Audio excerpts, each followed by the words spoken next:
Внимание, дамы и господа! До начала пленарного заседания остается несколько минут. Убедительно просим вас занять Just a few места minutes в is зале. left before the plenary starts. Please Дамы take и your господа, seats пленарное in the заседание audience. начнется через несколько Ladies and минут. gentlemen, the Убедительно plenary session просим is about вас to start in a few занять minutes. места в Please зале. take your seats in the hall.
Внимание, уважаемые дамы и господа. Ladies and gentlemen, Убедительно просим вас занять места в please зале take your и seats отключить in the hall звуковые сигналы and switch мобильных off устройств. the sound on your Пленарное mobile заседание devices. начнется с The минуты на plenary минуту. session is about to Дамы и start in a господа, moment. просим вас занять места в Ladies, зале и gentlemen, please отключить take your звуковые seats сигналы in the мобильных hall устройств. and please switch off the sound on your mobile Пленарное devices. заседание The plenary начнется через is несколько about минут. to start in a moment.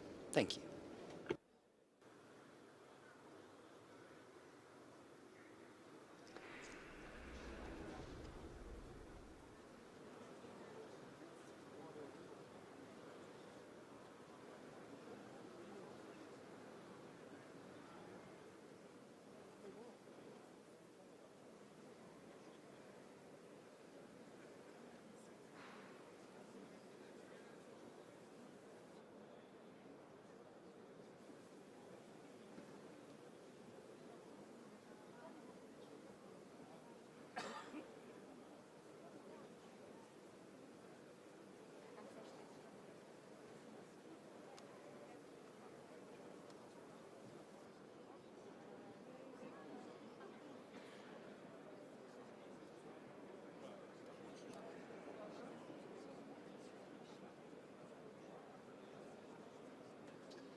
Давайте заглянем в будущее Let's have a энергетики. look Оно into the ближе, future of чем energy. кажется. It's closer than it seems. Imagine a world where there is sufficient energy for everyone. Гигантские Gigantic дата-центры data выполняют centers триллионы вычислений are в carrying секунду. out trillions of Футуристические computations per города second. утопают в Futuristic зелени, cities are миллионами awash in огней и greenery голограмм. and scintillating with millions of Управляет колоссальными lights and потоками holograms, whereas информации. AI is managing colossal flows of information. Regions Regions with cheap energy.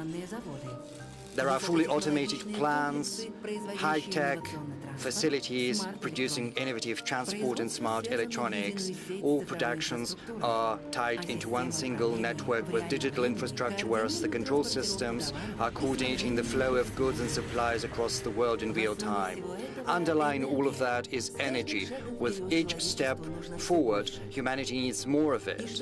And to break new horizons, we need to carry out a genuine technological breakthrough in extraction, processing and transfer and transportation of resources and energy. What will the energy of tomorrow look like? Conventional resources such as gas, oil and coal will retain their fundamental role.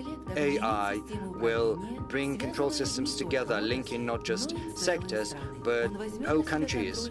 It'll assume control over reliability and precision. It'll prevent any malfunctions before they arise and accelerate each stage of production, whereas the people will assume the key role of managing processes. Unmanned technologies will elevate the safety of extraction and processing of energy resources to a level never seen before, even in the Arctic and offshore. It'll allow us to decrease and minimize the risks of tapping into the potential of deposits. Innovative technologies will make energy more environmentally friendly. Even now, not only are we capable of preserving the environment where energy facilities are located, but also restore lost ecosystems, because the energy of tomorrow and future is the global network of cooperation and mutual trust. And in that world, Russia is a key player of the world energy transition. Our energy reaches serve as a foundation for launching a global transformation. Not only does Russia have a surplus of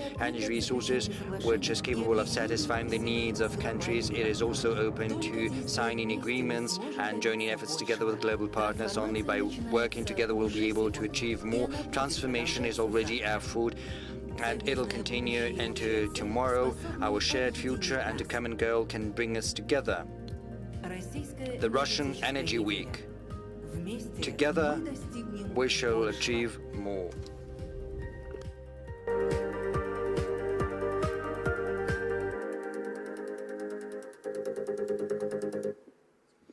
Президент Российской President Федерации Vladimir Putin of the Russian Federation.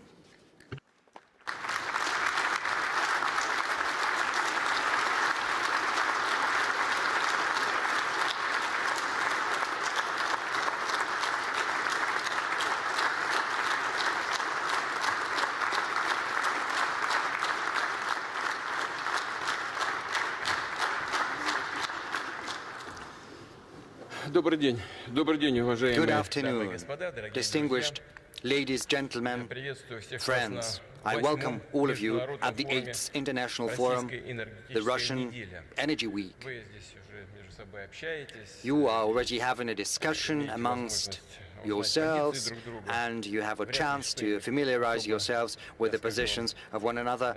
Из того, чего вы не It is знаете, hardly likely that I'll tell you something that you're not aware of, but I'll dwell on certain key points. Certainly, we are pleased to host in Moscow the heads of leading world companies, experts and experts from the industry for a substantive, productive dialogue on developing the energy sector. This dialogue is of particular importance amid dynamic, profound shifts in the global market. And this is precisely this stage that our energy and service companies are at, as well as suppliers and consumers of energy resources and whole countries. In the course of my remarks, I will broach certain major trends of the modern energy sector, and I will certainly share our perspective on the challenges facing the global and the Russian energy sector. The first of which being the recalibration of the world energy connectivity. To a large extent, this recalibration is brought about by objective, natural causes. It's just new centers of economic development are popping up and consumption is growing over there. That's it. But we are also witnessing a deliberate dismantling of the world energy architecture, which is brought about by aggressive and rather pushy actions by certain Western elites. As you are aware, under the political pressure, many European countries have given up Russian energy resources. I pointed out before what this might result in for the European and Western countries themselves, for their economic and production capacities. We are witnessing the fallout of such actions in the EU itself. We see diminishing industrial outputs, rising prices owing to more expensive oil and gas coming from beyond the ocean, as well as a lower competitiveness of the European goods and the European economy as a whole.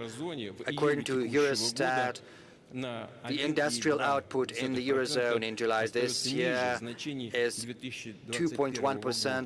1.2% lower than the average over 2021, and we see a continued slowdown, a continued decrease of industrial output, and the engine of EU growth, namely Germany in July, decreased by 6.6% as compared to the average 2021 levels. But I'm not talking about the European problems here. I'm talking about the world energy market at large, which is undergoing a reformatting of supply chains, which has an objective character. We see a reorientation of energy logistics to the global south, the dynamically developing countries of the Asia-Pacific, Africa, and Latin America through more reliable routes with new hubs, new ports that take into account both the current and the future needs of the consumers.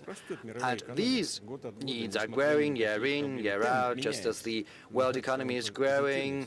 The pace might be different, but still it's in the positive figures.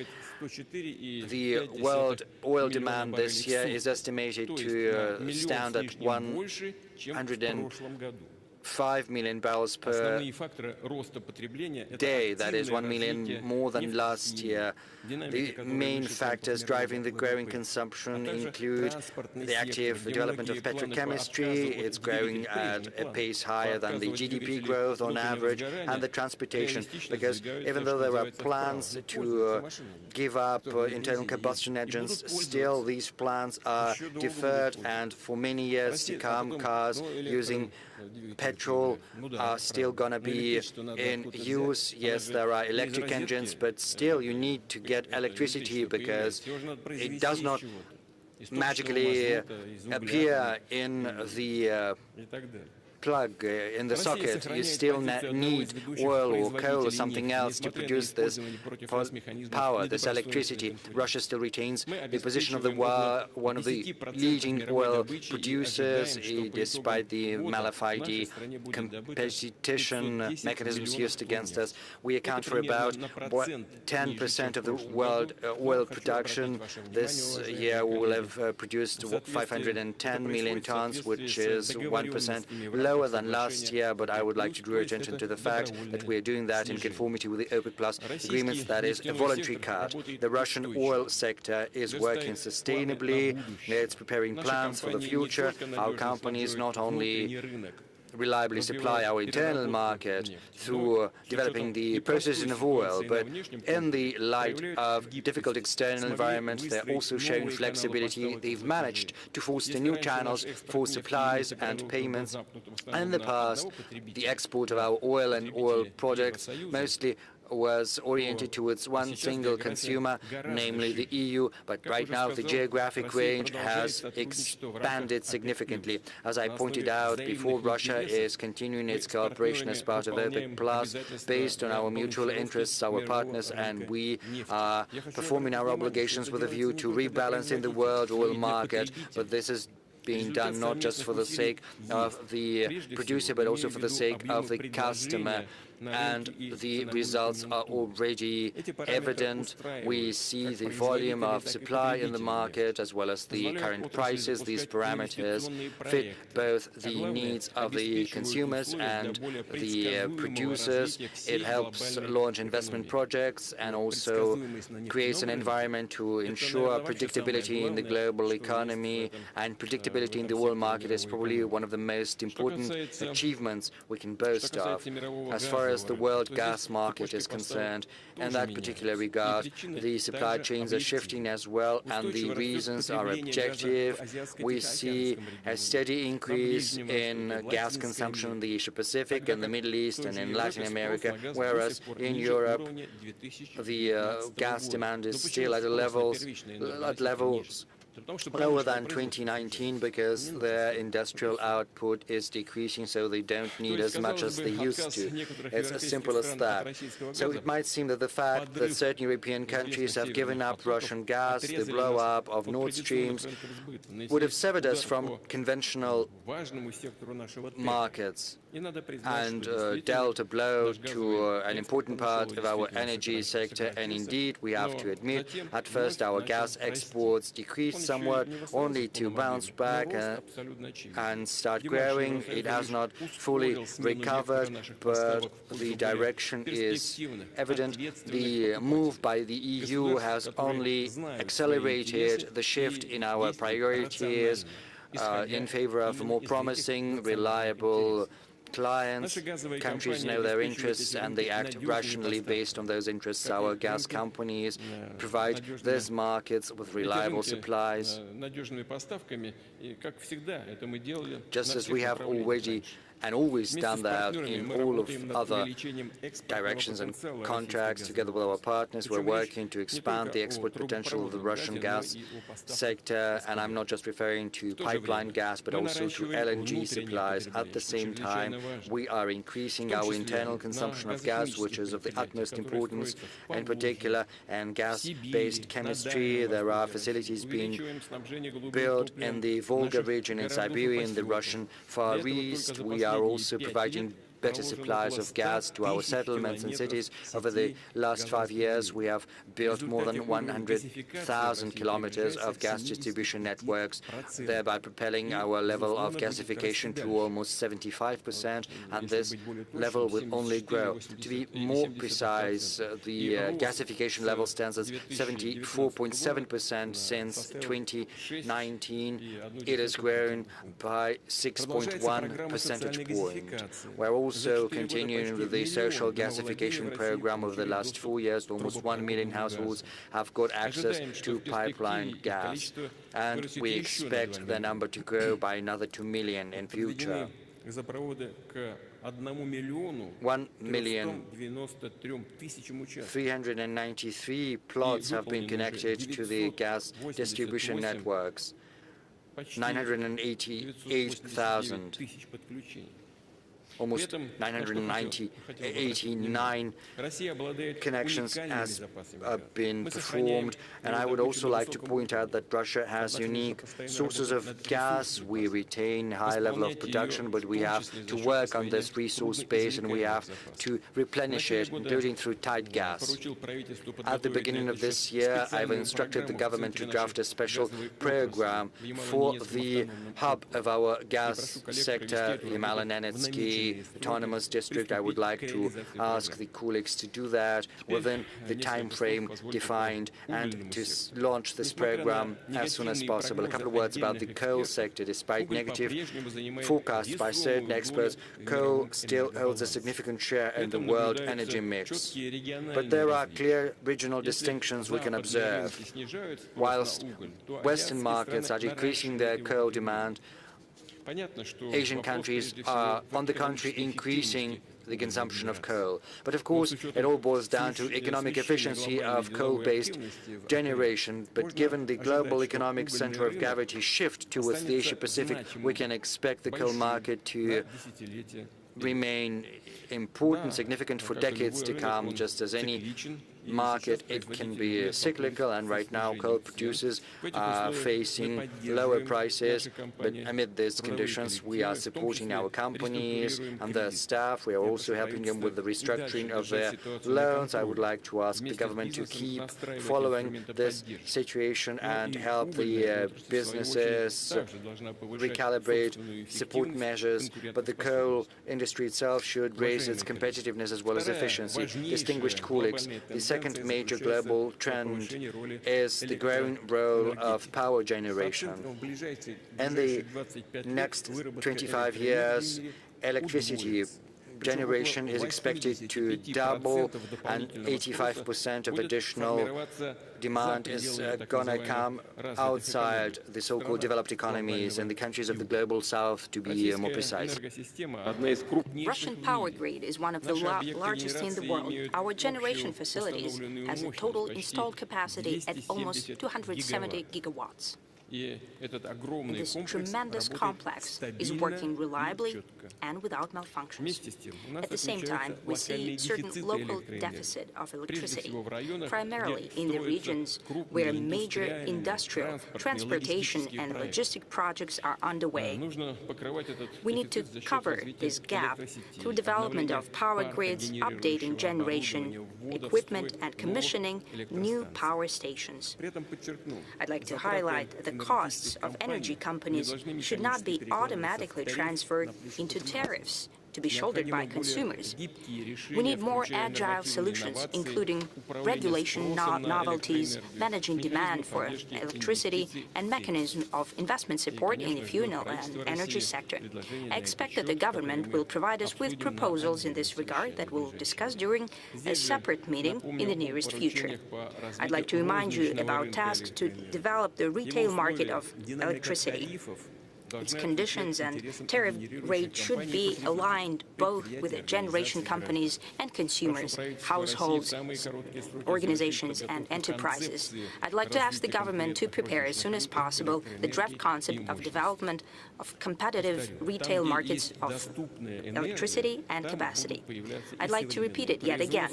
When there is affordable energy, it will necessarily result in modern production facilities and new economy sectors that will attract flow of capital, technology, and talent. In September, during our meeting in Vladivostok, we discussed the drafting of fuel and energy mix for the Far Eastern Federal District of the Russian Federation. This systemic document considers the best sources of energy for each region, be that coal, gas, fuel, oil, or hydropower. It sets long-term volume for supply of energy in the Far East. I'd like to ask the government to define the hierarchy of the fuel and energy mix documents in the system of strategic documents of the country, and together with colleagues from the regions to prepare such energy mix drafts for all federal districts of Russia, and to use them as foundation to shape a modern system of digital management of energy supply for the regions. This system should consider use of different types of fuel and energy resources, the most efficient for each region of our country. Moving on, I have already mentioned that the Russian energy mix is one of the greenest in the world, and I'm sure that our Russian colleagues spoke about that. That means that the overwhelming percentage of power in Russia, that is 87%, is produced with minimal or zero carbon footprint. By that, I mean natural gas and nuclear generation, renewables and hydropower. Our companies are implementing the green projects and long-term generation, not only in Russia but abroad as well.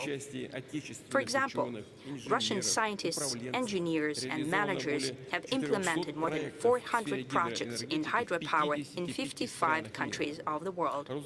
Rosseti, that is our leading company in the sphere, is building hydropower plants and water infrastructure by respecting environmental safety regulations and putting in place efficient and sustainable water usage. Impressive experience has been accumulated by another high-tech leader, that is Rosseti. It owns about 90% of the global NPP market. About 90%, 110 energy units of Russian design have been built around the world. Russia is the only country in the world that has the competences across the whole nuclear chain.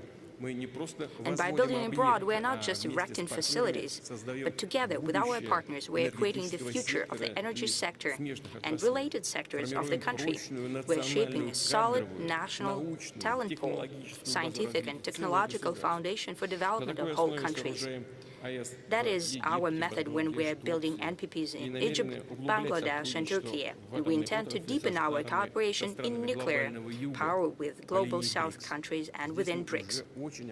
We're very active in this regard. Experts believe that nuclear energy will become one of the pillars of the future global energy mix. By 2050, the capacity of global NBPs will almost double. Within 15 years, Russia is to commission more than 29 gigawatts of capacity, of nuclear capacity, including small NPPs. And small NPPs is our unique project. Nothing parallels us in the world. Nuclear generation will be installed in the Far East and Siberia. I'd like to highlight that nuclear power has an abiding role in providing consumers that will drastically change and increase in the future. By that I mean electric transportation that we've discussed already, industrial robots, automatic service systems. Electricity appetites of digital economy is on the rise, including artificial intelligence instruments, blockchain, data storage and processing facilities. The energy consumption by data centers in the world is estimated to be comparable with all of the heavy industry.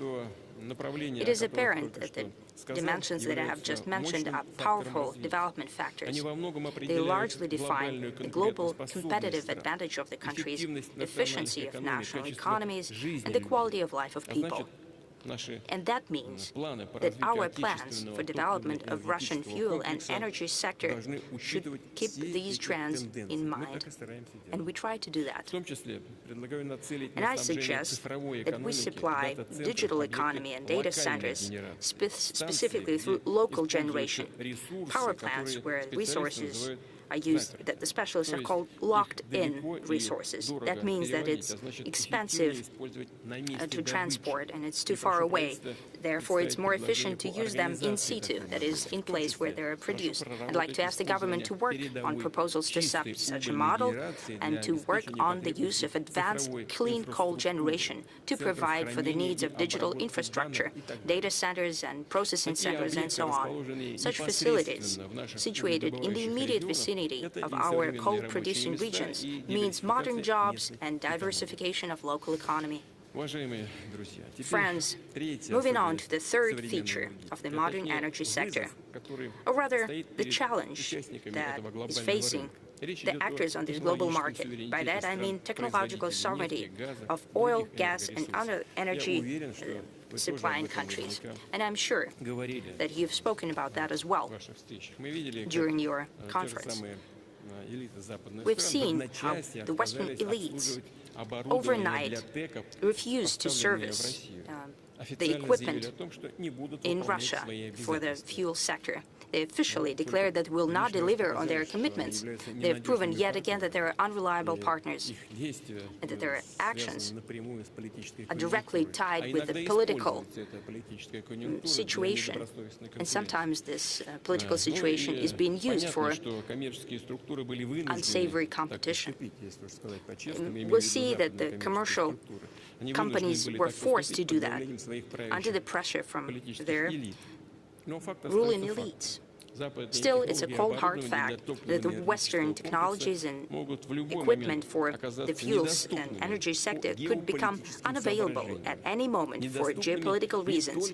Unavailable not only for Russia, but for any other energy supplier that the West considers, someone in the West considers inconvenient competition or simply an uncooperative country. And everyone should keep that in mind. That is the reality of today. but I'm sure you all understand that fully well. That means that we need to actively shift the status of country energy suppliers, shifting from purchasing the equipment toward technological leadership. By shaping the fully-fledged energy sovereignty at the national level, starting from production and processing of resources, moving on to the transportation of already produced goods.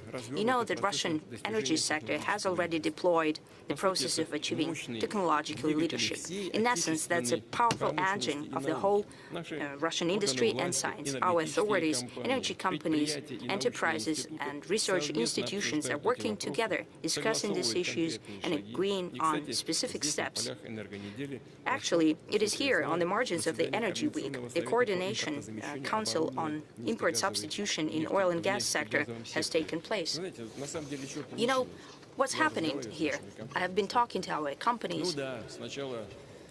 First, initially, I have to admit, we were doing reverse engineering, but quite soon we started to move on from there. You know, sometimes they're meeting with some of their partners in Europe, for example. What's happening there?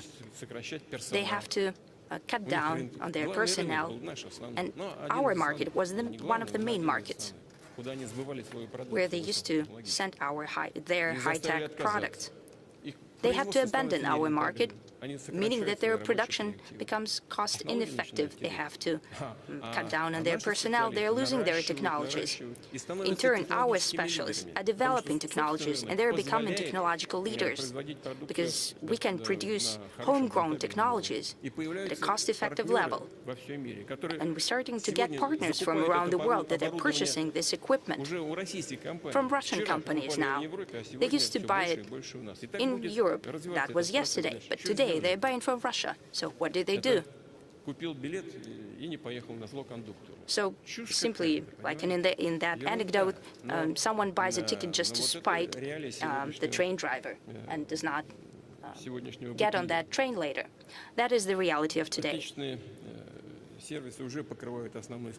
Domestic services are already covering the main demand for boron in Russia. We have an increase in manufacturing of production equipment and chemicals. We're introducing our homegrown technological solutions in servicing deposits and infrastructure. Many of the things that I've mentioned before was previously done by foreign companies. Now it is being done by our specialists. Russia has tremendous engineering potential and serious scientific and practical experience in our fuel and energy sector, which has been time-tested. They have proven their efficiency in harsh climate and inclement weather. We have competence, experience, and best practices in order to achieve progress even in the most complex sector of energy landscape and to recover tight reserves, which is especially important for the oil industry. We'll be doing that not only independently, but also together with friendly countries that are fully well aware of the geopolitical risks. Russia is providing comprehensive technological cooperation of energy-producing countries, free from sanctions and foreign pressure. A true partnership based on exchange of experience, knowledge, creating industrial alliances. And results of such partnership will benefit everyone who's taking part in that work. You know, as for equipment, I've just spoken about it. And I was talking about nuclear power. And here, Russia is an absolute leader. We're independent from anyone. Everything done in the nuclear energy is fully implemented in Russia. And that will be the case for all types of energy sectors. In oil and gas equipment, the same will happen. Colleagues, business and expert communities are becoming more vocal in their opinion that the world is entering the era of energy realism. Reckless, and I would say irresponsible steps of some of the Western elites have resulted in the fact that the priority is given not to the modalities of energy transition on comparison of emission volumes from different types of fuel. An ever more abiding and significant role is being played by the very access to fuel and energy, the grids and pipelines in place, and the installed capacity of energy systems. Amid these conditions, it's especially important to efficiently manage recovery and inventories of resources to ensure technological and environmentally friendly development of the industry in order to saturate domestic market, achieve national development goals, and execute on foreign commitments. We have always done that and will continue to do it. That is one of our absolute priorities. Understanding all these tasks and challenges, Russia intends to strengthen its position as the global energy leader and to develop partnership relations in order to build a just and sustainable model of global energy in the interest of the future generations. I hope that convening of the Russian Energy Week will make its own tremendous contribution to this joint work that we're doing together. I'd like to wish to participants and guests of the forum every success and all the best. I'm sure that already a lot of many useful meetings have already taken place, many discussions have taken place. We are only happy that this is happening. It means that the goal, why we're inviting you here to Russia, is being achieved. Thank you. Thank you.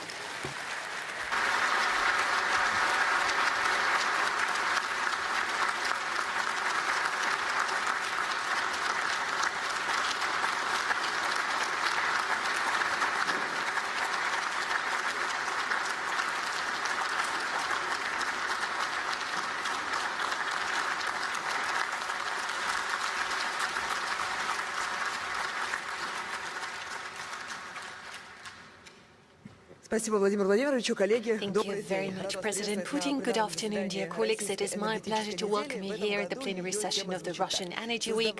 The topic of this year's forum is Shaping the Energy of the Future Together. Undoubtedly, the Russian fuel and energy complex, despite all the restrictions and sanctions that we're facing, is not just staying strong, but is also actively evolving and is serving as a foundation, an abiding glue for development of the industry, IT sector, and serves as a foundation of the Russian economy. All that comes together so that all the goals and objectives are implemented. It is all covered in the energy strategy of Russia up to 2050. So what the sector will look like in 25 years? What are the challenges faced by the industry today? And certainly, what are the new solutions, among other solutions in the digital area, have to be implemented? And those are all the matters that we shall discuss together with the participants of the plenary session. Allow me to introduce them. Mr. Alexander Novak, Deputy Prime Minister of the Russian Federation. Kirill Dmitriev, Special Representative of the President of the Russian Federation for Investment and Economic Cooperation with Foreign Countries, CEO of the Russian Direct Investment Fund. Alexander Dukov, Chairman of the Management Board of Gazprom Neft. Alexei Likhachov, CEO of Rosatom State Corporation. Maxim Reshetnikov, Minister of Economic Development of the Russian Federation. Andrei Rumin, General Director, Chairman of the Management Board of Rosseti, and Sergei Sobyanin, Mayor of Moscow.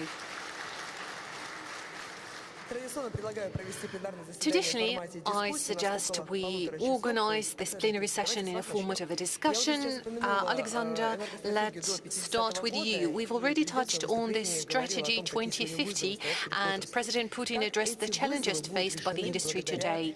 I'm wondering, how are we going to address those challenges through this strategy? What are our plans? Where are we heading to? Thank you for your question, Alexandra.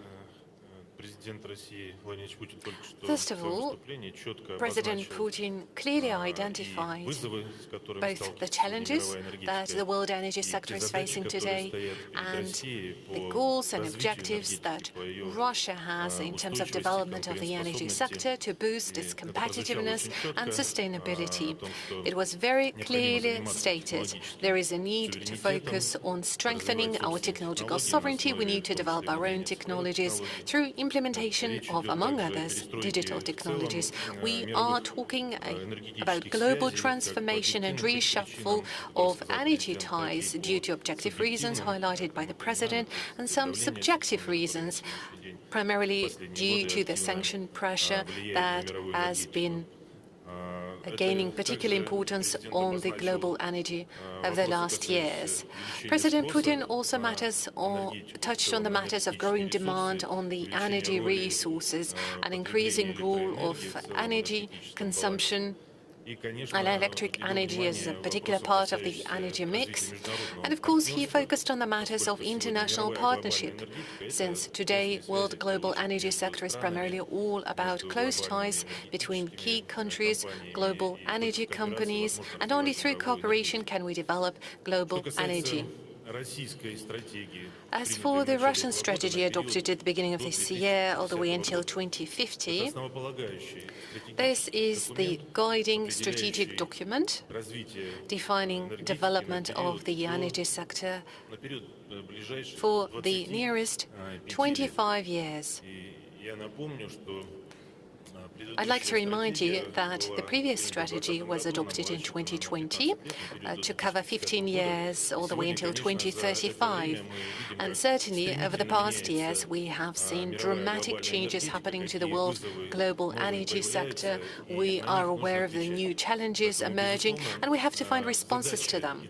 Therefore, the goal and the objective of the new energy strategy of Russia is to identify main development vectors, goals and priorities. We clearly understand that the Russian energy sector today is the major industry of the Russian economy, if I may say so. This is the driver for investments, driver for order placement and technologies. If we are to talk about the share of energy in the GDP of Russia, it varies from 16 to 20%. Virtually, it's 1/5 of the Russian GDP, and this is 1/5 of the state revenue. It accounts for almost half of the Russian export. It is no less important that Russian energy generates about 10 trillion rubles per year of investment. And as I was saying earlier, this is a huge amount of opportunities for development of our economy, our science and modern technologies. President Putin also identified internal challenges that the Russian energy sector is facing domestically.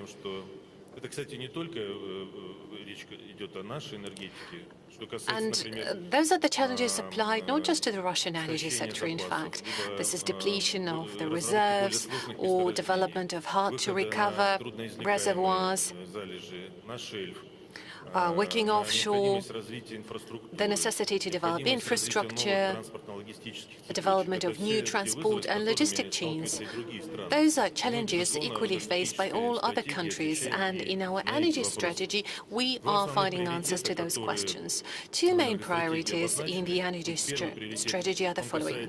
Priority number one is primarily about our energy security and matters of protecting the domestic market. We're talking about reliability and security of energy supplies, the safety. We're talking about increasing the quality of those supplies. That applies to petroleum products, petrochemistry, gasification of the Russian regions. Just today, we heard President Putin say that we have to use all the energy resources in our energy mix. We have to drive greater cost efficiency depending on the energy mix and peculiarities of specific regions of Russia, and most importantly, whenever catering to the demands of the domestic market, we have to bear in mind not just the objective of the development of the energy sector, but primarily we need to ensure competitiveness of the consumers of the energy resources. And our strategy is catered to respond to those tasks. We have to bear in mind that domestically we also need to focus on development of infrastructure. That applies to any industry because infrastructure is backbone for development of the economy, be that electric power, gasification of the country, oil products, any industry, any sector of the economy is requiring infrastructure, and the level of development of infrastructure is decisive for the general level of economic development. The second priority that I wanted to touch on within the scope of the Russian energy sector and the Russian strategy, we need to focus to protect and multiply our export potential. Russia is a world leader, and today we deliver about 17% of all the energy resources to the global energy market. That includes oil products, gas, both natural gas, pipeline gas, and liquefied natural gas, where Russia is ranked number 4 in the world. That also includes coal, that is still in demand, despite all the pessimistic forecasts that we have heard just several years ago regarding the future of the coal industry in the world. Nonetheless, all of those industries are actively developing, and Russia is competitive. It is important for us to preserve this level of competitiveness, and we are willing to develop in new areas, be that production of liquefied natural gas. Certainly, we need to bear in mind the shift and the newly shaped centers of energy consumption, primarily in the Asia-Pacific region, Africa, Latin America. So what do we need to implement those two major objectives, two major priorities? Very briefly, I would highlight the following. In order to cover the demand domestically, ensure energy security and stay competitive on the global markets, we need to make sure our mineral and reserves base is good and it is properly replenished. We have to take into account the volumes needed to cover the domestic demand in the international market. We need to take care of the necessary investment for geological surveying and exploration. We need to involve new projects.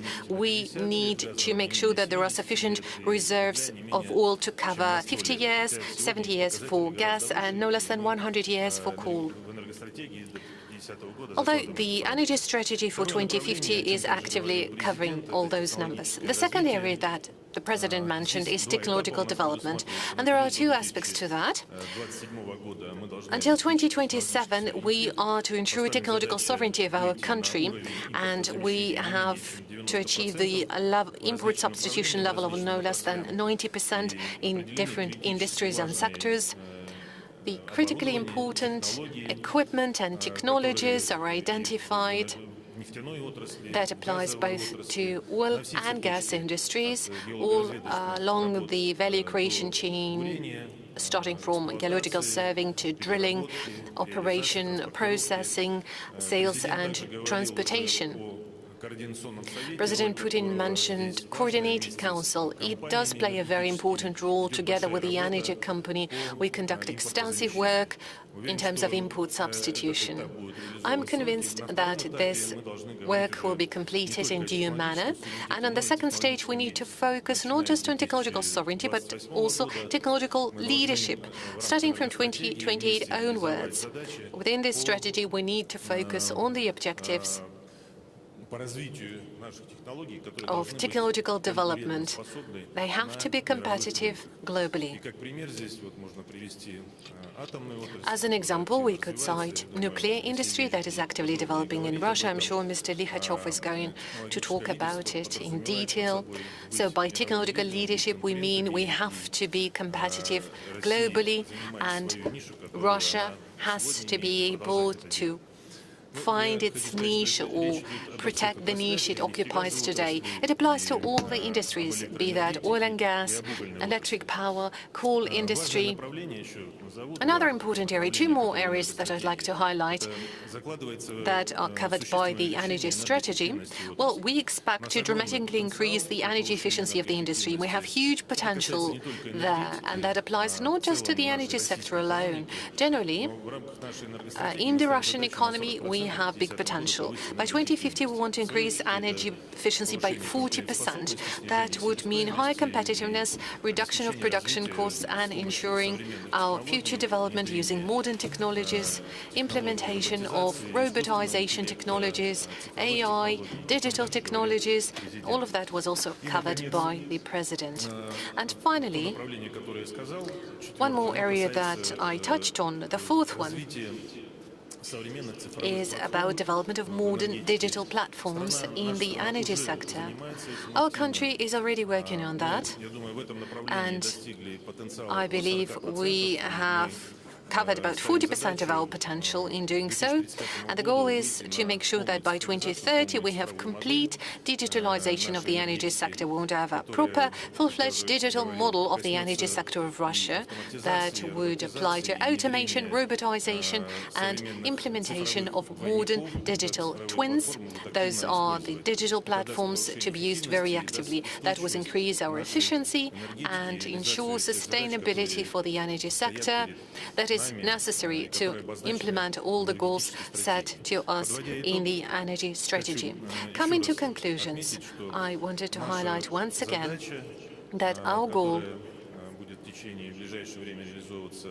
and this is exactly something that we're going to focus on in the nearest future, to ensure sustainable development of the energy sector, to cover the domestic demand, ensure energy security, and preserve our global energy competitiveness and potential. Thank you. Thank you, Mr. Novak. President Putin also mentioned in his keynote address that the oil demand is growing globally, and about 104 million barrels per day was the consumption level in 2025. Gradually, we see it could grow by 1.4 billion barrels per day further.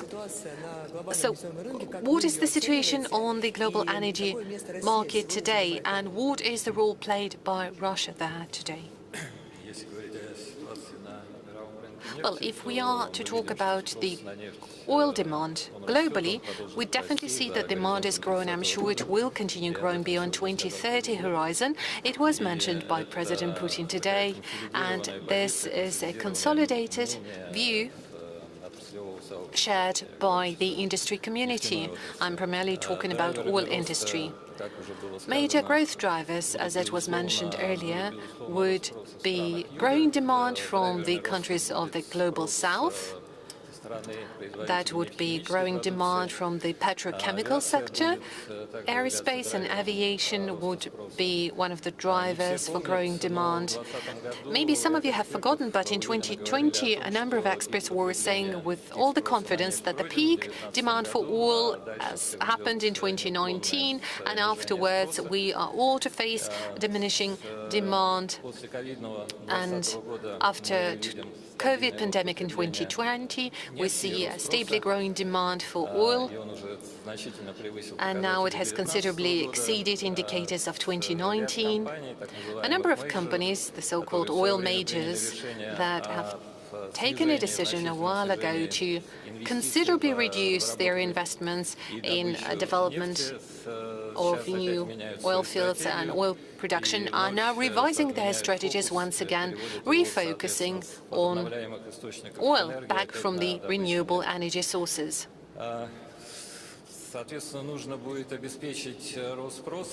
So we will need to cater this growing demand. It's no easy objective. Apart from that, we will need to think of replenishment and creation of additional production capacities that are getting naturally outdated, and reservoirs and fields are being depleted. All of that would clearly require a considerable amount of effort from the side of oil companies, both investment-wise and scientifically. It does create a certain market opportunity for oil-producing countries. They have a potential to increase their offer on the market and increase their share of the market. Will Russian oil industry be able to strengthen its positioning on the global market? Well, I am sure that we have both potential and challenges that we need to overcome. Our potential is comprised of the fact that we have both reserves of liquid hydrocarbons. According to the assessment of the Ministry of Natural Resources, they amount to 31 billion tons. On top of the potential and capacities we have, we also need to add the already available infrastructure, I mean the production and exploration infrastructure, the infrastructure of seaports and pipelines. And all of that is a very important factor that will allow us to continue this development and continue growing output volumes. Another important driver is availability of qualified experts in our industry. We have the right educational system in place. And one more important factor is high level of scientific development in our industry. And I have to say that we undoubtedly have been able to ensure technological sovereignty of our country. Maybe in this very moment we do not produce all the technologies, we're not capable of manufacturing all the equipment we need and all the software we have.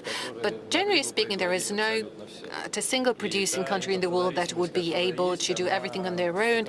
And the dependency from input we do have is still there, although it's no longer critical and it doesn't stand in the way of ensuring uninterrupted production processes and taking care of development projects. Just today we had a meeting of the Coordination Council on import substitution of oil and gas, hardware and equipment, and the outcomes of this work have shown us that in 2 years, from 220 critical items of import of equipment where we had strong level of dependency, by the end of the year we will only have 57. Speaking about software to address the tasks we face in oil and gas, we have very good dynamics. We've got the IT landscape of oil companies, and we see that 84% is accounted for by Russian-produced solutions, from geological prospecting and surveying to processing, whereas back 10 years ago in 2014, this coverage stood at only 7%. It is very important that we don't just have Russian hardware and also Russian software. Moreover, over the last several years, we've managed to set up a very efficient system for ensuring technological sovereignty. There is the Coordination Center, there are also industrial centers of excellence and also certification centers, the Anchor Clients Institute, testing grounds, a whole system for tests. All of that involves all the stakeholders, including oil service companies, machine building companies, research institutions, education institutions, engineering companies, and so on and so forth. In other words, we're working in a systemic fashion, and it proves to be very efficient in coordinating what we're doing. And all of that on the basis of the Coordination Council. It is what allows us to come up with efficient technological and economic solutions. These are our strong suits, and that's where our potential lies. But there are certain challenges we're yet to overcome. These include the natural process of having to deal with increasingly difficult to recover deposits. Yes, we've got 31 billion tons of deposits, but out of them only 13 billion are profitable. They give a return on investment, which means that we need new technology, and we also need to start extracting oil and gas from deposits with harsh climate, where we have to deal with permafrost, where the infrastructure is lacking. Moreover, there are harsh sanctions that have been slapped on us, and it's in this environment that we have to work. Moreover, we've got to reorient more volumes of oil and oil products to dynamic, growing markets. So how do we go about tapping into this potential? while rising up to the challenges. As Deputy Prime Minister has just pointed out, the answers to that are contained in the energy strategy until 2050. There are 8 oil projects, 4 projects are in surveying and extraction. Moreover, we need to increase the level of extraction up to 40% or more. We also have to start exploring tight deposits in Tumenka, for instance. We also have to carry out additional geological surveying. We have to study the deposits contained in the eastern Siberia as well as in the Arctic and the Russian high north. Moreover, there is the cybertech project. Not only does it involve creating digital doubles of deposits and infrastructure, moreover, it needs to create some sort of a single digital double of the industry, which will allow us to significantly increase the efficiency of oil production. And there are 4 projects that involve creating 77 pieces of technology. These are absolutely new, unprecedented technologies, so this is not about import substitution. This is something the world does not yet have. Today, the Coordination Council was held and a roadmap was signed with the Energy Minister on developing 25 of those technologies. It will allow us to address the challenges in oil production. It will also help us recover new types of deposits. This, in turn, will help us increase our oil production capacities until 2050. And to sum up, I would like to say that we've got all the necessary opportunities to implement the strategy that has been discussed, and the growing demand will help Russia reinforce its position in the global oil market. It'll help us increase our supplies while retaining our role of one of the world's leading supplier of oil and oil products. The implementation of the energy strategy will also help us take the place of a sectoral technological leader at the international level. We will not only be supplying oil and oil products, we will also be the supplier of cutting-edge technologies and software to other countries that produce oil. Thank you. Mr. Dukov. We'll follow up on the technological sovereignty as well as on the new technologies that have an impact on the global energy market. But meanwhile, Minister Reshetnikov, what are the macroeconomic conditions for the development of energy, and how does this macroeconomic environment impact the development of energy?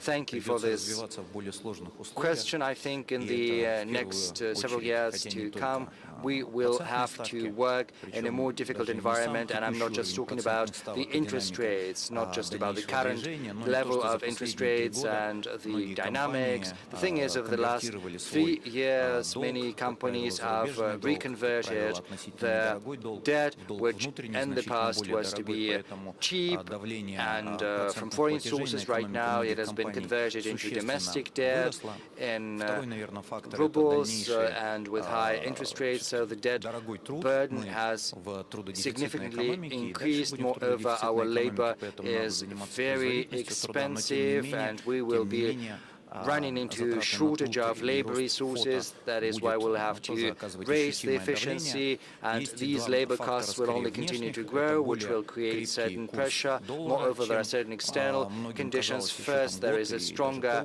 ruble as regards US dollar. US dollars are very strong. So in the past, we could recalibrate the outflow of capital through the exchange courses. And right now that the foreign borrowing is very much constrained. These opportunities are also disappearing. We have decreased our foreign debt significantly. Moreover, there are more external factors such as trade wars, decreasing demand for energy transition. All of that has to be factored into the risk mapping. In other words, all of that will only complicate things for companies. There is also a number of internal factors. First, the capability of companies to leverage domestic resources. Right now, the governance are written in such a way that there is not much appetite for increasing leverage. Moreover, the regulator is further constraining the borrowing by companies through macroprudential measures. Moreover, many major companies are implementing very big projects, internationally speaking, and they have all but maxed out the opportunities of our banking resources. Of course, our development institutions are supporting these projects, and there are certain instruments, but over the last 3 years, we have more or less run out of options using every resource available to us. So in this difficult external environment, internal environment, there are certain tasks we need to address. The development will happen, but we need to transform the economic model. First, we need to complete all the investment projects that we have embarked upon over the last 18 months or 24 months. The government has taken all the necessary decisions, providing the necessary capital either through underwriting or through other instruments. But right now what we need to do is improve the flexibility of our system. The thing is, a number of companies might run into certain financial troubles. That is why we need to readjust and recalibrate the mechanisms for restructuring debt. Right now, these mechanisms are of a voluntary nature, whilst we need to make sure we put them on a collective basis. That is why we are revising the bankruptcy, the insolvency law. We are upgrading it with a view to providing our companies with an option of resorting to some protection mechanisms against lenders while retaining the current operational capacity. So if everything is well, but you need to deal with debt, then we will provide you with the necessary set of instruments. Moreover, we need to stimulate the capital raising without changes to the interest rates. It's going to be very difficult to carry out the next cycle of investment, so we need to make sure that the resources companies have at their disposal should not rest idle. They shouldn't be waiting for a better time. We need to motivate companies as soon as possible to raise money. And the stock exchange right now, or if they don't want to do that, they have to hand over their licenses and certificates, and the government will attract companies with greater risk appetite to enter into the market. Moreover, we need to carry out greater monitoring, greater sieving out of the investment projects, because in the past many investment projects were done without due regard for the economic fundamentals of the project itself. Rather, they had an eye for the economic fundamentals of the companies, and this shouldn't be the case. So the energy is benefiting from the tariffs on the one hand, but on the other hand, it is the one most hit by the increase in tariffs. So we need to find very difficult solutions, but we have to admit that the tariffs are going to rise in the coming years in the energy at a pace higher than the inflation rate. This is the fallout of higher rates. Moreover, the energy is developing through borrowed money, and as you know, we are commissioning capacities that were built with borrowed money, so 40% of capex is used to repay the debts, and all of that has to be factored into the tariffs. So once again, it's all quite complicated, but the government needs to change the regulatory environment. President Putin spoke about managing demand. Deputy Prime Minister Novak spoke about take-or-pay. So in the long term, without such predictability, it is hardly going to be possible to continue along the development path. So in the run-up to our meeting on energy with the President, we are preparing everything. There are different economic mechanisms, such as a greater differentiation in the tariffs between day and night. There's also going to be a differentiated scale for linking households or facilities. Right now there is a flat rate. As a result, той мощности, на которую заявились потребители в среднем по стране в течение 5 лет, вот у нас мы статистику сделали анализ. We've done some statistics, we had some analysis of the capacity is used only at 10% in the 5 years after the connection, so we are basically overburdening the energy, and the consumers cannot consume as much as they first intended to. So there are certain economic mechanisms we use to address the situation, to achieve, to secure sufficient economic growth on the foundation that we have built so far. Thank you, Minister Reshetnikov. We will follow up on the economic component of the projects that have been mentioned. We will talk about IT projects. We will also talk about robotics. All these projects require money and investment. Mr. Dmitriev, how willing are investors, both foreign and Russian, to invest into the Russian energy sector? Thank you, Alexandra. Speaking about energy investment, we are talking about very big money, and investment solutions and decisions have a very significant impact. Right now, the energy investment stands at $3.3 trillion on average across the world. This is a huge sum of money. Right now, Europe is giving up on Russian gas, and it has to pay 1.3 trillion euro for that, whereas the cumulative benefit of OPEC Plus, the agreement stands at $400 billion. So the benefits are huge. So there's a lot of money in energy, but it seems as if many energy sectors are underinvested. Globally, this is owing to the risks that Minister Reshetnikov has just spoken about. Indeed, there are tariff wars being waged right now. A certain number of countries are unpredictable.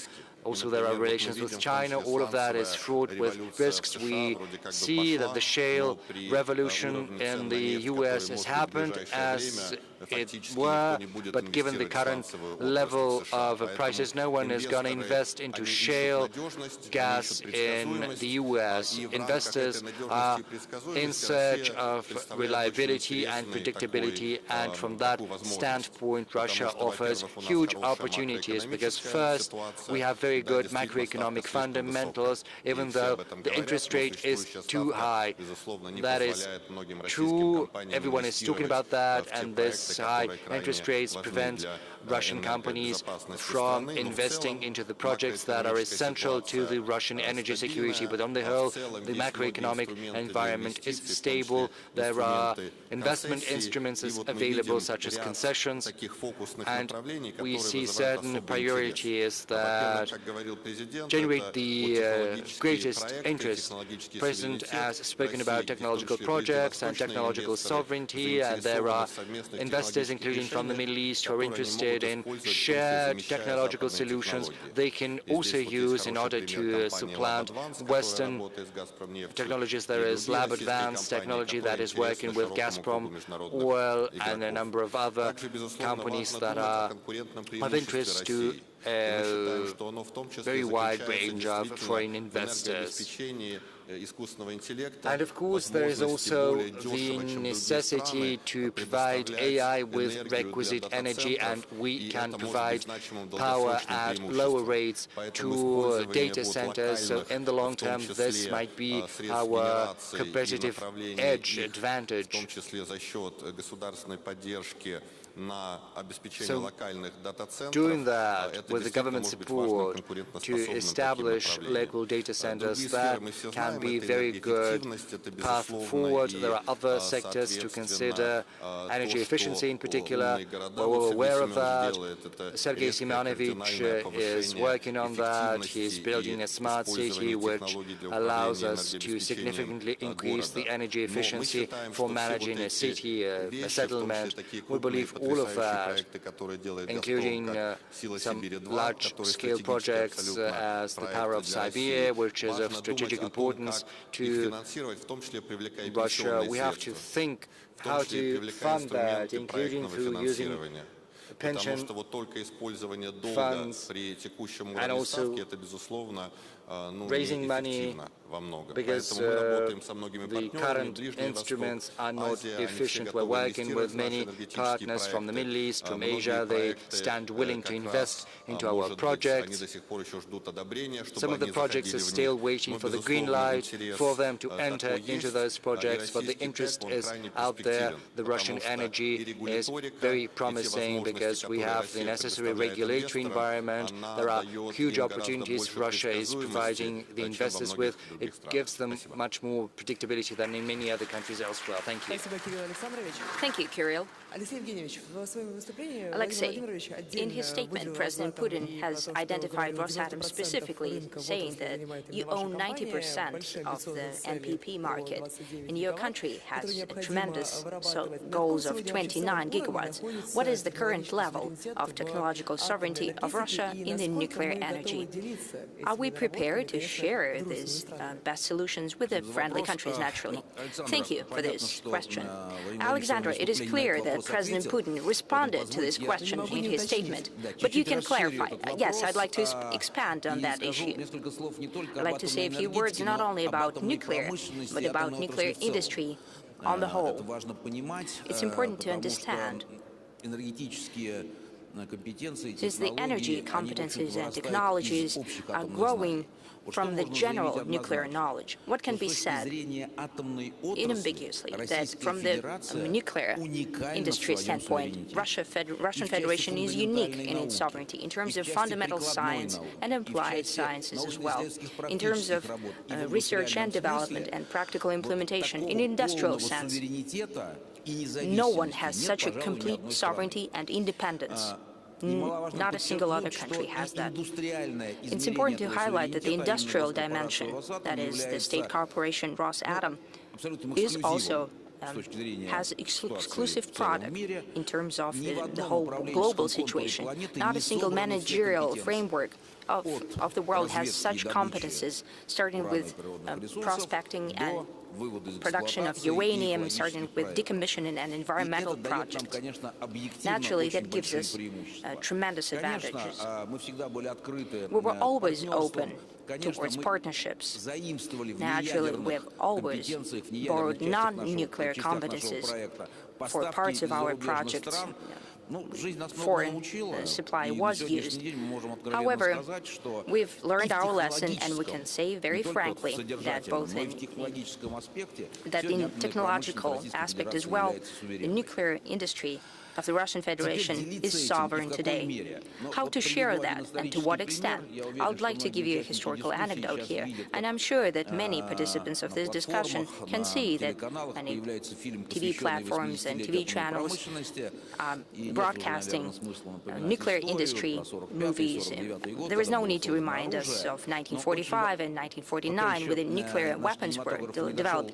However, our cinema industry is yet to talk about our peaceful program, but I'd like to tell you that in 1954, we're the first to launch the first NPP in the world. Yes, the British had some energy developments and projects. But however, the city of Obninsk was fully fueled, powered by the NPP. Therefore, the global community has acknowledged that our first NPP was built in Obninsk. In 1957, we were first to build the energy reactor in Romania, and in 1958, we built a unit in Slovakia, in Bogunici. Therefore, the first expert nuclear projects in the history of humankind. Therefore, it's in our genetic code to share technologies with those countries and nations they'd like to build together a happy future. And we continue to do so. Over this year, a number of countries have announced that they're going to increase their nuclear ambitions. The U.S. is saying that it will start with 100 NPP gigawatts and move on to 400, and China intends to move on from 50 to 100, and India from 9 to 100 gigawatts. And we have a whole strategy developed at a general scheme. We're moving on from 25% of nuclear in the country in the mix, and we're quite fine with that. The nuclear demand for nuclear is on the rise. Indeed, we have closed several export agreements when we won the bid for the NPP in Kazakhstan, building 2 gigawatt capacity there. Uzbekistan has expanded through a very wise decision to build not only small nuclear NPPs, but major NPPs as well. At the Global Nuclear Forum, Mr. Lukashenko wanted to build yet another unit with signed a roadmap with Ethiopia on NPPs, and a lot of projects are in the pipeline in the final stages. This is the news of this year, and we're building 24 additional units around the world, and we'll continue to build on that work. That is in line with the geopolitical policy of our country, and also because we're also always improving on our technologies. We have no fear that by transferring these projects towards implementation abroad, we're also building competition. Our fundamental science and applied sciences are on the rise, and the demands given to us by the President in terms of development of nuclear electricity generation till 2042 demands that we move on at advanced rate in nuclear technologies. In essence, introducing new solutions, gaining ground around the world. Thank you, Mr. Likachev.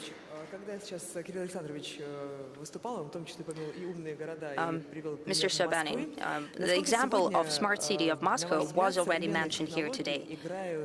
What's your take? What is the role of modern technologies? How are they changing the energy landscape of major urban conglomerations? And I also ask Mr. Novak and Mr. Likachev, are we prepared to share our best practices around the world? Maybe you've noticed our rhetoric is changing from one forum to another. 5 years ago, for example, Moscow was of no interest in development of energy because we're doing fine. A year ago, the matters of changes in tariff policies were something the like of swear words that no one wanted to say out loud. And today, Ministry of Economic Development is talking about that publicly. That also must mean something. And so on. Why it is so? Because we have passed through certain stages of economic development, and we are moving on to the next paradigm. At the beginning of the 90s, industrial facilities were closing down on scale in Moscow. That was happening around the country as well. Industry has shrunk to a minimum. Therefore, we had tremendous resiliency in terms of our energy needs in Moscow as well, possibly in Moscow especially because it was the largest industrial center.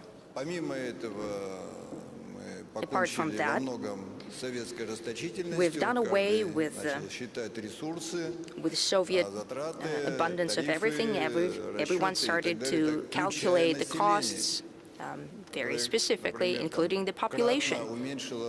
They started to spare energy, water use, and so on. Now they're consuming a lot less energy and water. In general, the energy intensity of the regional of GRP has decreased twofold of these years. Therefore, we felt very secure in this regard. However, about 5 years ago, we started to feel a different trend. We have exhausted all of the reserves that we've had. A new era has started of greater energy consumption. It had to do not only with the number of new households, but also with electrification of transportation. In Moscow, 90% of public transport is running on electricity. It also has to do with moving on from private e-cars, the sector that's on the rise, and everyone thought that the artificial intelligence will save us all, and digital economy will make us more efficient.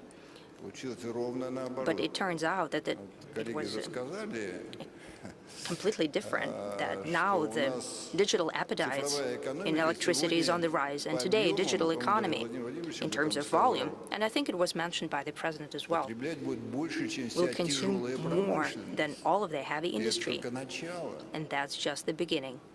3 data centers that have applied to be located here are equal to 1 CHP of Moscow. And this illusion that these data centers could be built somewhere in the Far East also did not come to fruition. They were shattered.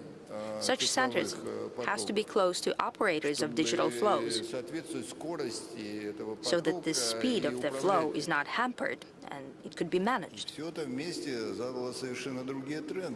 All of these modalities have changed the trend, and we see that in the coming years, Moscow could move on from being in energy surplus towards energy deficit. We've had meetings led by Mr. Novak. We have received a task by the President to that end, and now we're actively engaging in building the new strategy. Thank you so much to the Ministry of Energy and Economic Development, to the Minister himself. We have made adjustments, and adjustments is the soft word for that. These are tremendous investments in the grid, in the power generation for Moscow as well. We are building new nuclear units that will be working for Moscow, new hydropower plants, heat and power plants situated in other regions as well. This will be a tremendous energy complex that will ensure reliability and future development of the Moscow region. Moscow region, in terms of energy, is a part of that grid. We can feel that very well. This is one of the most important places, and largest in volume. We also should not sit idly, and we're working on increasing energy efficiency of our urban economy. The renovation program that we're running now will increase the household energy efficiency almost by 100%. New technologies, including digital technologies, are ensuring us the light volume is for the city by decreasing energy consumption by 30%. We'll need to work in that regard very actively. In Moscow, we're working together with Mosenergo and Gazprom, all kinds of energy actors, on a project that would bring together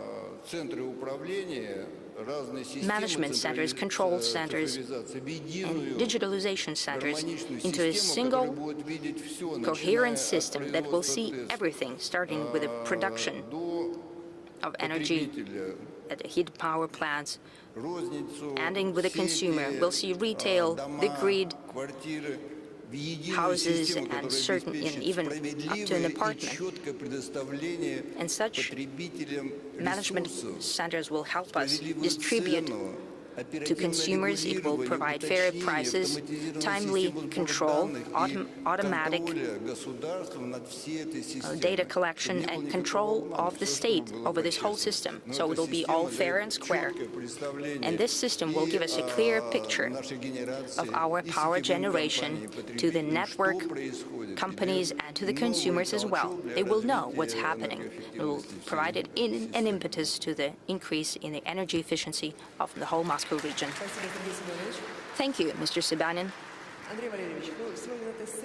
Mr. Rumin, today, President spoke about this on the stage, and we've touched upon the project as well. We are talking about electricity and the grid, and it's one of the challenges for future development. And we're saying that energy demand is increasing in the world. What's your take on the situation in the world and in Russia and in Moscow?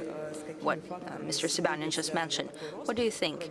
What factors in this growth, apart from the apparent digitalization and AI growth, what are the solutions from Rosseti? Thank you so much. Indeed, we see the global trend that has to do with the increase in electricity consumption, and many experts are saying that we are entering the era of electricity. One of the main factors, and that has been mentioned today multiple times,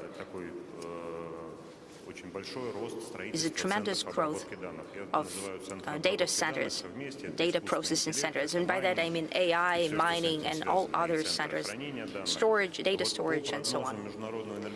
According to the IEA forecast, the electricity demand from data centers and AI altogether will be standing at least 2 times higher than now. It will double within 5 years, but I saw that it will grow by 130% or 140%. What is a data center?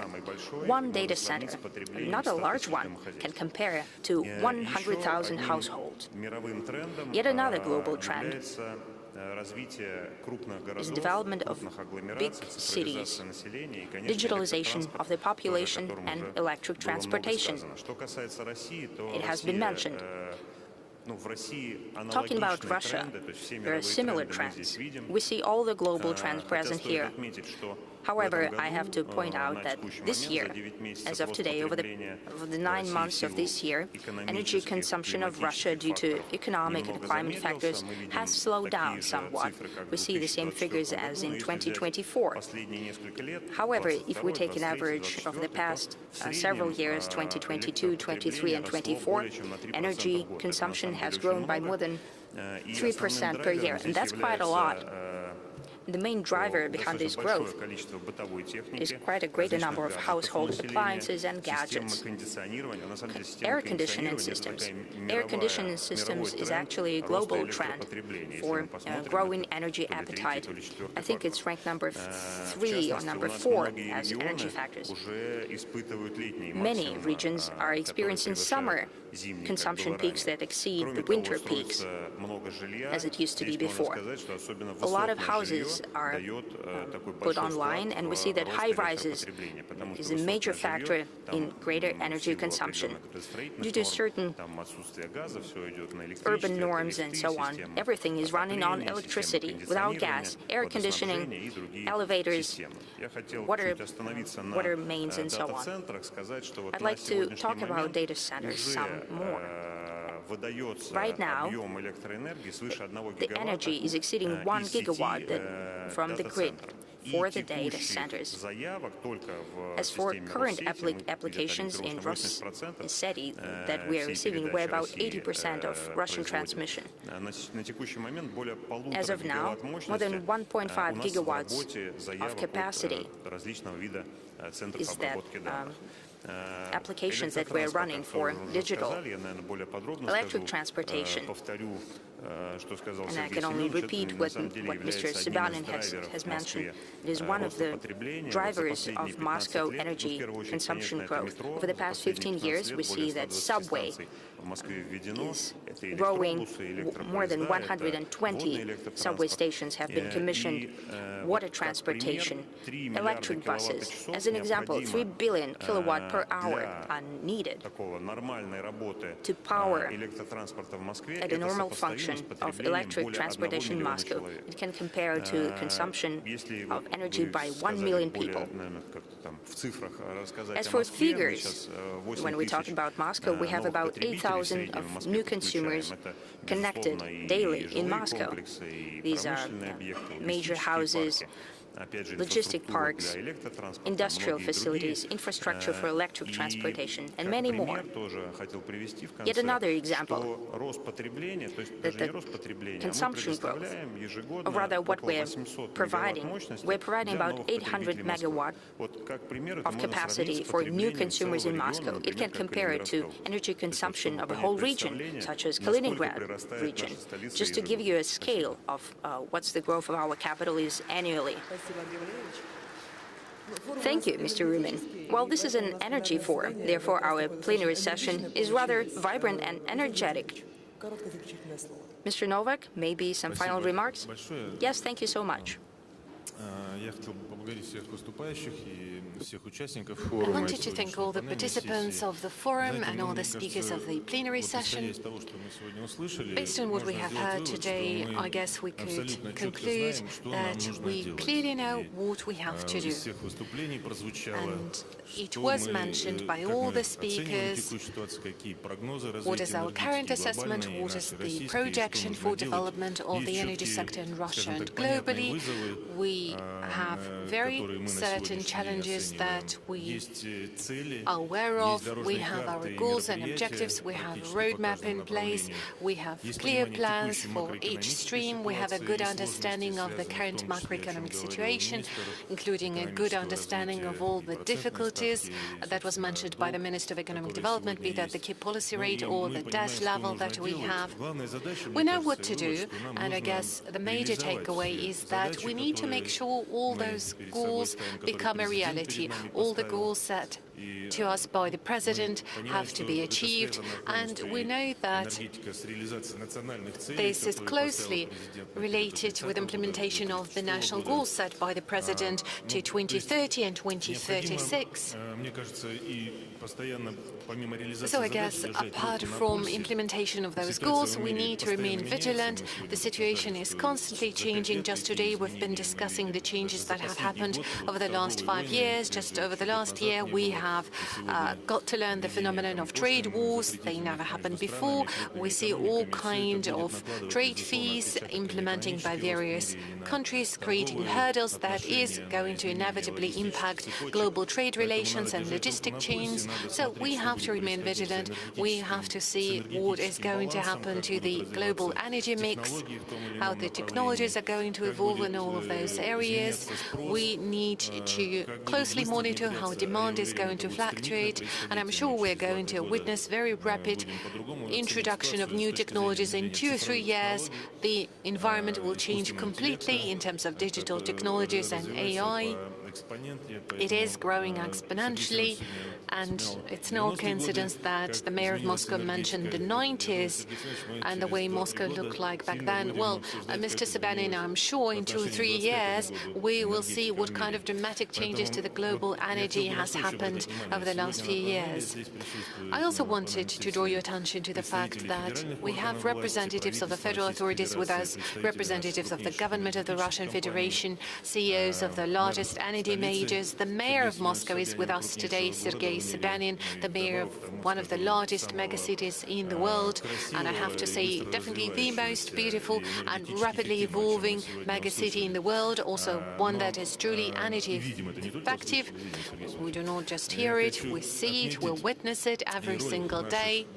I also wanted to highlight the role played by the Russian companies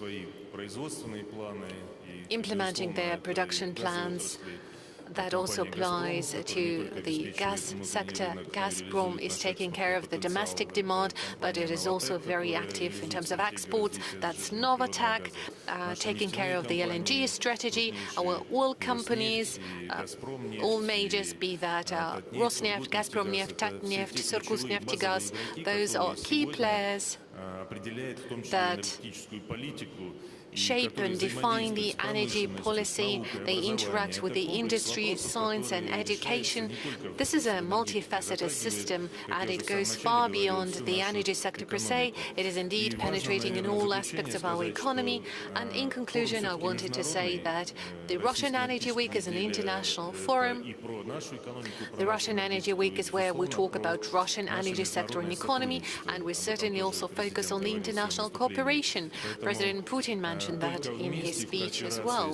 So only together, hand in hand with our partner, so we implement those goals, and together we shall be able to take care of the energy security and facilitate development of the energy sector to cater growing global demand. That brings me to the end of my speech. Thank you very much for your attention. Thank you very much, Mr. Novak. We're doing that together, and most importantly, we know what we're doing. Thank you very much.